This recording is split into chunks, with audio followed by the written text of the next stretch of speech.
C plus plus में देखेंगे loop क्या है ना। लूप फॉर लूप से शुरू करेंगे हम लोग। तो एक ही काम जब बार बार करने का जरूरत पड़ता है तब हम लोग लूप का यूज करते हैं। जैसे कि हम लोग यहाँ पर सी आउट लिखते हैं स्वास्तिक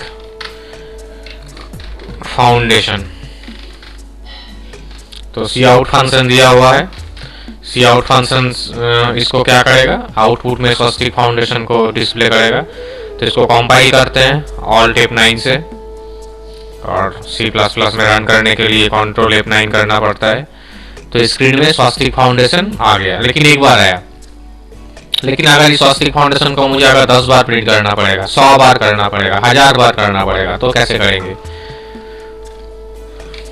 तो फॉर लूप का यूज करते हैं। आई एक वेरिएबल लेंगे आई नाम से। तो यहाँ पर मुझे आई को डिक्लेयर करना पड़ेगा। मेमोरी में आई नाम से एक मेमोरी लोकेशन तैयार करना पड़ेगा। और आई का इनिशियलाइज वैल्यू हम लोग कर लेते हैं 1। कंडीशन देते हैं आई लेस देन इक्वल टू 10, और आई का इंक्रीमेंट ऑपरेटर देते हैं आई प्लस प्लस। अब लूप के अंदर में घुस जाते हैं। बॉडी ऑफ लूप है ये स्टेटमेंट। इस बॉडी ऑफ लूप में हम प्रिंट करते हैं r.s. स्वास्तिक को प्रिंट करते हैं।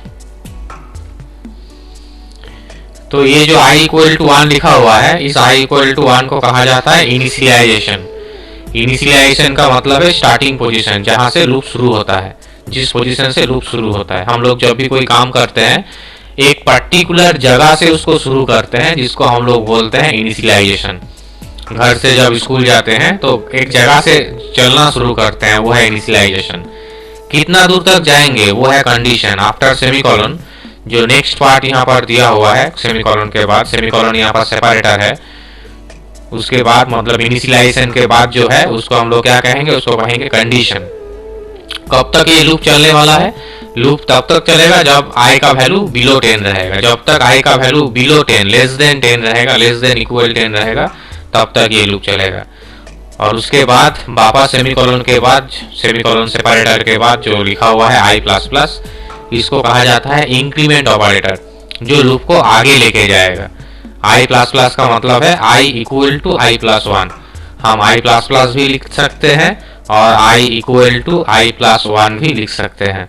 मतलब जब लूप घूमेगा तब आई का वैल्यू 1 करके इंक्रीमेंट होगा। फिलहाल आई का वैल्यू 1 है, जब लूप घूमेगा आई का वैल्यू 2 हो जाएगा। हम लोग जैसे कि कंप्यूटर पढ़ना जब शुरू करते हैं, जिस जगह से शुरू करते हैं पढ़ना, एक तो सब्जेक्ट रहता है जहाँ यहाँ से मुझे सीखना है, कोर्स रहता है यहाँ से मुझे सीखना है। जहाँ से हम लोग सीखना शुरू करते हैं वो है इनिशियलाइजेशन।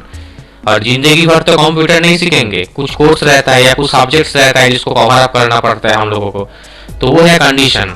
मतलब वो सब्जेक्ट या वो कोर्स जब तक कंप्लीट नहीं होगा तब तक हम लोगों को क्या करना पड़ेगा, सीखते जाना पड़ेगा। तो उसको हम लोग क्या कहेंगे, उसको हम लोग कहेंगे कंडीशन। कब तक करना है। और ये जो कंप्यूटर सीख रहे हैं, पहला वाला क्लास किए, उसके बाद वापस आए घूम के, रिपीट हो रहा है। ऐसा तो नहीं है जो एक दिन क्लास करके छोड़ दिए, रिपीट कर रहे हैं, रिपीटेड आ रहे हैं हम लोग क्लास करने के लिए। तो पहला क्लास होने के बाद वो इंक्रीमेंट हो गया, 1 क्लास हो गया, उसके बाद 2 होगा, उसके बाद 3 हुआ। इस तरह से क्लास हम लोगों का क्या हो रहा है, इंक्रीमेंट हो रहा है। तो आई प्लस प्लस यहाँ पर इंक्रीमेंट ऑपरेटर है जो लूप को आगे लेके जाएगा। तो फिलहाल आई का वैल्यू है 1। कंडीशन चेक हो रहा है क्या आई लेस देन 10 है, आई का वैल्यू क्या बिलो 10 है। ऑब्वियसली कंडीशन इज मैच्ड, आई का वैल्यू 1 है और 1 10 से कम होता है। तो यहाँ पर बॉडी ऑफ लूप काम करेगा। आउटपुट में स्वास्तिक फाउंडेशन आएगा, RS स्वास्तिक आएगा। और आउटपुट आने के बाद ये लूप वापस घूम जाएगा। लूप का मतलब है जब तक लूप का कंडीशन सक्सेसफुल होगा, जब तक लूप का कंडीशन मैच करता रहेगा, तब तक लूप घूमता रहेगा। तो लूप जब घूमेगा तब आई का वैल्यू कितना हो जाएगा, 2 भी बिलो 10 है। कंडीशन जब पूछा जाएगा क्या 2 बिलो 10 है, बोलेगा यस 2 भी बिलो 10 है। तो वापस यहाँ पर r.s. स्वास्तिक प्रिंट होने वाला है। वापस जब लूप घूमेगा आई का वैल्यू हो जाएगा 3। तो इस तरह से 10 तक RS स्वास्तिक प्रिंट होगा। जब आई का वैल्यू 10 हो जाएगा तब भी r.s. स्वास्तिक प्रिंट होने वाला है। वापस जब लूप घूमेगा आई का वैल्यू 11 भी होगा, लेकिन जब आई का वैल्यू 11 हो जाएगा तब कंडीशन मैच नहीं करेगा। 11 10 से कम नहीं है, तो लूप का कंडीशन वहां पर ब्रेक कर जाएगा। कंडीशन जब तक मैच करेगा तब तक बॉडी ऑफ लूप काम करेगा, जब कंडीशन मैच नहीं करेगा तब बॉडी ऑफ लूप काम नहीं करेगा। तो इसको कंपाइल करते हैं कीबोर्ड से, ऑल्ट F9 कंपाइल कर लिए, देख लेते हैं कोई एरर है या नहीं। कोई एरर नहीं है।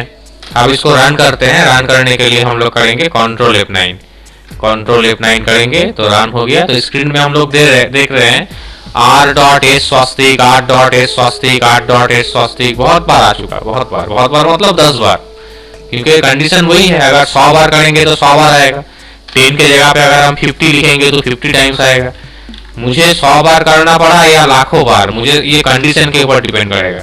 मुझे उतना मेहनत करने का जरूरत नहीं पड़ेगा, 50 बार लिखने का जरूरत नहीं पड़ेगा। 50 बार कंडीशन दिए हैं मतलब स्क्रीन में 50 बार r.s स्वास्तिक प्रिंट होता रहेगा, टू बी कंटिन्यू।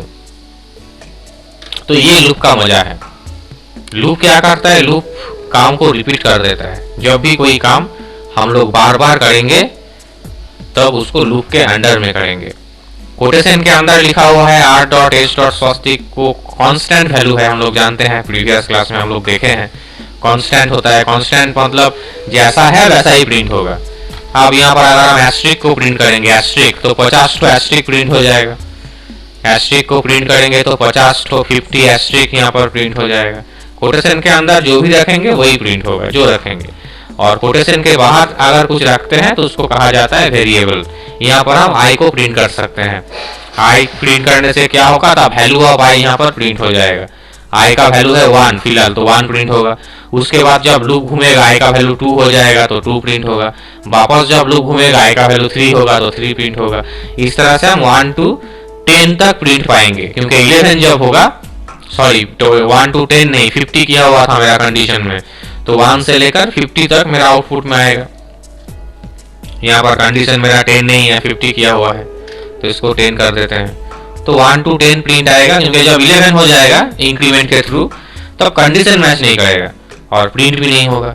ये आई प्रिंट होने के बाद हम सी आउट का टैग यूज करके \n दे देते हैं। \n का मतलब हम लोग जानते हैं न्यू लाइन कैरेक्टर, तो नया लाइन में प्रिंट होगा। एक प्रिंट होने के बाद दूसरा प्रिंट होगा नेक्स्ट लाइन में, क्योंकि न्यू लाइन लिया हुआ है। कॉलम में प्रिंट होगा मेरा, पहले रो में प्रिंट हो रहा था, बगल में आ रहा था, इस बार कॉलम में प्रिंट होगा। तो आप मुझे यहाँ पर 1 to 10 प्रिंट मिल गया। तो इस तरह से लूप का यूज होता है। और जो इंक्रीमेंट ऑपरेटर है i++, i++ का मतलब तो हम बोले i++ भी लिख सकते हैं, i = i+1 भी लिख सकते हैं, बोथ आर सेम। i++ भी लिख सकते हैं और i = i+1 भी लिख सकते हैं। i++ का मतलब ही है i के साथ 1, i का जो वैल्यू है उसके साथ 1 प्लस होता रहेगा जब जब लूप घूमता रहेगा। इसको हम लोग बोलते हैं इंक्रीमेंट ऑपरेटर। और इस जगह पे जहां पर हम इंक्रीमेंट ऑपरेटर का यूज कर रहे हैं उस जगह पे हम डिक्रीमेंट ऑपरेटर का भी यूज कर सकते हैं जरूरत पड़ेगा तो। कैसे? हम i का इनिशियलाइज वैल्यू कर देते हैं 10, कंडीशन को उल्टा कर देते हैं। कब तक लूप चलेगा? जब तक i का वैल्यू > 1 रहेगा। i का तो अभी वैल्यू है 10, और कब तक लूप चलेगा? जब तक i का वैल्यू 1 से ज्यादा होगा। तो अभी तो 10 जो है वो 1 से ज्यादा है, तो इसलिए प्रिंट होगा। अगर हम यहाँ पर गलती से i++ कर देंगे तो ये इन्फिनाइट लूप चल जाएगा, इन्फिनाइट लूप होगा। ये लूप कभी खत्म ही नहीं होगा, क्योंकि i++ करके i का वैल्यू हो जाएगा 11, और 11 भी >1 है। उसके बाद होगा 12 भी >1 है। उसके बाद है 13 भी >1 है। इस तरह से जितना भी नंबर प्रोड्यूस होगा लूप घूमते घूमते, जितना भी नया नंबर प्रोड्यूस होगा वो सब नंबर 1 से ज्यादा ही होगा। इसीलिए कंडीशन मैच करता रहेगा और प्रिंट भी करता रहेगा, इन्फिनाइट लूप हो जाएगा। तो इसको हम लोग करते हैं i-। हम बोल रहे थे डिक्रीमेंट ऑपरेटर का भी यूज हो सकता है। तो फिलहाल i का वैल्यू 10 है, कंडीशन चेक हो रहा है यहाँ पर, क्या i >1 है? तो ऑब्वियसली i का वैल्यू 10 है और 10 >1 है, तो 10 प्रिंट होगा। जब लूप घूमेगा तब i का वैल्यू हो जाएगा 9, क्योंकि i- का मतलब है i = i-1। i का जो वैल्यू 10 है उससे 1 माइनस होके वो 9 हो जाएगा। वापस जब घूमेगा वो 8 होगा। इस तरह से 1 तक लूप चलेगा। 0 भी होगा, लेकिन 0 जब होगा कंडीशन मैच नहीं करेगा। जब कंडीशन में आएगा 0 > 1 बोलेगा नहीं, तो बॉडी ऑफ लूप काम नहीं करेगा। तो इसमें हम रिवर्स ऑर्डर में 10 to 1 प्रिंट हो जाएगा। 10 से स्टार्ट होगा 1 तक। जब 0 हो गया तब कंडीशन मैच नहीं किया, 0 1 से ज्यादा नहीं है, कंडीशन से बाहर आ गया और लूप से भी बाहर आ गया। तो ये है कॉन्सेप्ट ऑफ लूप।